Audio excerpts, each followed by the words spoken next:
Hi everyone, it's Rachel here from onlythekind.com, and if you don't know already, for friends and family, I'm doing a 90-day business growth challenge, which is going to be on Instagram predominantly, and you can also follow along if you sign up to my email list at onlythekind.com. So over the next 90 days, I've challenged myself and my clients to create some growth strategies, and also I'm going to be sharing what's going on in my business and also for my clients. So we're going to be looking at 12 different weeks of business growth strategies, and it's going to be really fun. So I'm looking forward to it. If you're friends and family, you can join in if you want, because I know lots of you are business owners, or you could switch over to Only the Kind Media on Instagram and follow along there.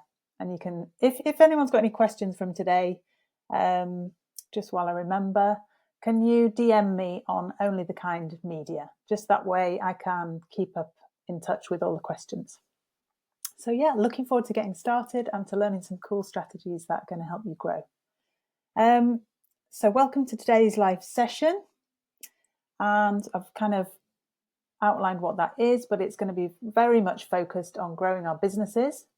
So the next 90 days takes us into, hi Adam, nice to see you. I know you've got a business, so you can follow along. The next 90 days is going to be taking us through lots of different strategies that are working in my business and for clients' businesses. So today we're going to be talking about goals first, and it's really important to set goals, as we all know, but just for this 90-day challenge to be really specific and timely and measurable. So for my business, I'm going to be looking at setting some goals on new business and generating new business, and also generating lots of reach for my clients. So what are your goals going to be? If you can write down 3 to 5 goals, that would be really cool. So today, as well as goals, I really wanted to talk about one of my favorite things to talk about for anybody that knows me. This is something that I've been specializing in for the last 24 years in my career. And it's all about strategies that can help you to grow your business really quickly. So it's kind of taking you up to the next level, reaching new audiences. And today it's going to be all about securing media coverage. So why would we want to do that for our businesses? Some businesses need to keep out of the media. Just keep that in mind if you've got any skeletons in the closet. I'm sure you don't for your business, but hi Sarah, nice to see you. It's something that I see businesses time and time again focus on, and media coverage can be something that takes your business from a certain level of bringing in income and clients to the next level, because you're reaching audiences that you wouldn't normally reach and building trust and awareness and reputation. So today I'm going to share my media coverage secrets with you. These are the things that I've been using, strategies that are working right now, but also things that I've worked on with clients over the years. So don't forget to follow Only the Kind Media, which is where I'll be sharing lots of tips and tricks and behind the scenes things as well. So first of all, what would you do? How do you even go about getting media coverage? Why would you even want to do it? Well, Bill Gates said that if he was down to his last dollar, he'd be spending it on PR. So I always think that's a really nice place to start. It kind of gives you a bit of an outline about why it's important, and also the value that it can add versus other marketing channels. So we'll go into other marketing disciplines along the next 12 weeks, but if Bill Gates thinks it's good, then we could go along with that. So I'm just going to have a bit of a sip of coffee.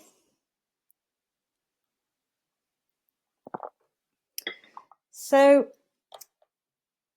the other thing is that 60% of us look for articles on a brand before buying.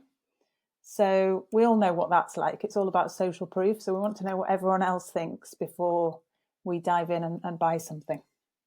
So media coverage is really powerful. It can get your business noticed, it builds trust with your audience, and leads to faster conversions.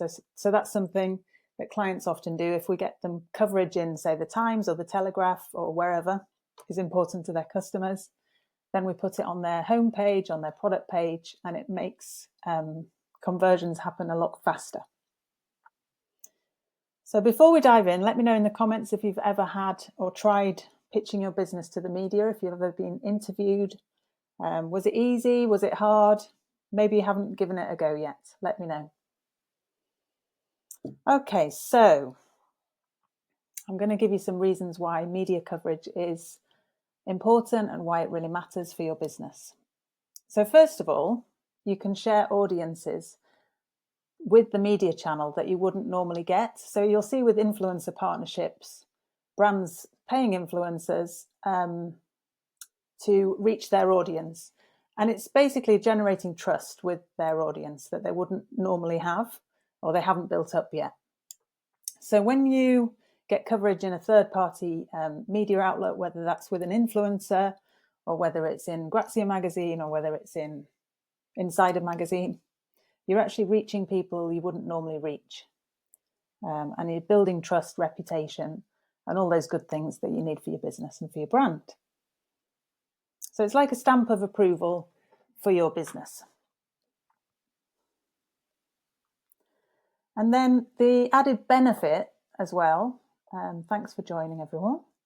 The added benefit of media coverage is you can actually use it for the longer term. So it's not just a short-term win for the business. It's like, oh, great, we've reached this audience on this day by generating coverage.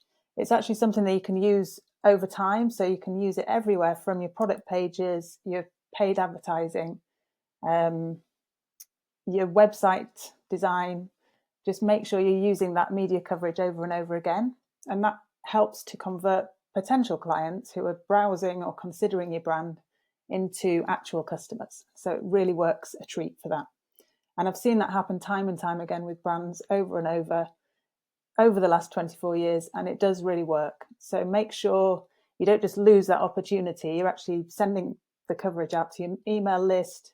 You're letting people know on social media that you've been spoken about in a media title. And if you haven't already, just sign up on my website, onlythekindmedia.com, and you'll get updates about this challenge there. So for everyone that doesn't know, we're doing a 90-day business growth challenge. And that's what we're doing from Instagram predominantly. And I'm also on LinkedIn as well, but we'll find you wherever you are. So 3 steps I just wanted to share today, 3 ways to secure media coverage for your brand. By the way, if anyone needs any help with this, obviously I'm here to help. Please DM me or email me, rachel@onlythekind.com. So you can identify media outlets in your niche. Obviously, there's no point getting PR coverage and media coverage in places where your audience doesn't read or your target audience, your ideal client, doesn't care about. So it's really important to know what they're watching, reading, listening to. It might be podcasts as well, or it could be TV, or it could be radio. So you need to target the right publications. Not every outlet is a good fit for your brand. So make sure you focus on media that aligns with your industry and your audience, and the ones that your audience trusts. So some top tips, some insider tips from someone that's been doing this for a really long time. You can use tools like, it's called Haro, but it's Help a Reporter Out, Haro, to connect with journalists. Now, I've tried this several times. Sometimes it works. It's a lot of information. So often what I do like to do is to go onto Twitter, or obviously X now, and follow the hashtag journo request. And there you can really have a good idea of what reporters are actually looking for when they're looking for experts, they're looking for commentary. So you can really niche down into whether it's financial services or whether it's consumer goods or pets or whatever your niche might be. But go on x.com and look at journo request. And there you'll find, what journalists are talking about, what they like to run with, what types of story ideas they're looking at. So it's a really good source of up-to-date information about journalists. There's other things that you can pay for, like Response Source, also really good for niches. So if you were in the beauty niche, for example, you could have a look at Response Source too, and healthcare or whatever niche you do. So crafting a compelling pitch. Pitching is probably the thing that clients get most scared about, as well as interviews when they actually get asked for interviews. So pitching is how you grab a journalist's attention. So you kind of need to know a bit of background about what they're interested in and what their audience is looking for as well. So make sure you do your research. Don't just pitch blindly to a journalist who might not have anything to do with your niche. But focus on whatever makes you actually unique. And please don't use the word unique too much to a journalist, because they hear it way too often in press releases. What makes your story stand out? Why is it relevant or timely? Do you have the biggest or the weirdest or the oldest or the newest invention? But keep your pitch short and make sure it highlights why your story is relevant to their readers or viewers. And if it's readership, they might want to get a really great photograph as well. So make sure you're looking at editorial quality imagery. It's really worth investing in that. And I've got lots of really great editorial contacts on the photography side. So if anyone wants those, please let me know. So personalizing your pitch is everything. Don't just send out a blanket press release. That's going to really piss people off. Journalists get hundreds of emails, and I mean, we all get hundreds of emails, but journalists have always got hundreds of emails. So now that's even got worse for them. So make sure you show them that you've actually read their work, you've engaged with what they do, perhaps liking a few posts on social media, and help them understand why your story fits with what they cover and why their audience should care. So it's very much pulling out all the interesting bits and bobs about your business and making it newsworthy. So once your pitch is ready, start reaching out. Don't be afraid to engage with journalists on social first, as I said. Share their articles and try to build a relationship before you pitch. That's always a really good thing. So I've got certain journalists that I've been working with for a really long time, and it takes a long time to build those relationships. However, that said, I still approach new journalists all the time, because if I've got a story for a client that I know is going to be suitable for their audience, then I will definitely go to them as well. So it's just about keeping up to date with what journalists and editors are looking at. And just remember, even smaller blogs or influencers can give your brand great exposure. So for example, I was working with a healthcare brand in the consumer niche recently, and we were doing some influencer work, and the client wanted to work with some really big influencers who had followings of 600,000 people, which is good as well. But it was actually the micro influencers under 3,000 followers that got the most results, the most engagement. They had a really good engaged audience, and they got the most click-throughs from their stories. So just keep those in mind. Don't write them off. And then just reiterating that media coverage is a really long-term strategy. So obviously the relationships take years to grow. But once you've got some coverage, once you've secured some media coverage in these titles that your audience cares about, don't forget to add those logos onto your site, onto your ads, onto your emails, and product pages. And it really does build trust and reputation for your brand. So yeah, if you're ready to pitch to the media and you need a bit of support, just don't forget to DM me or email me at rachel@onlythekind.com. I'd love to help. So let's just see.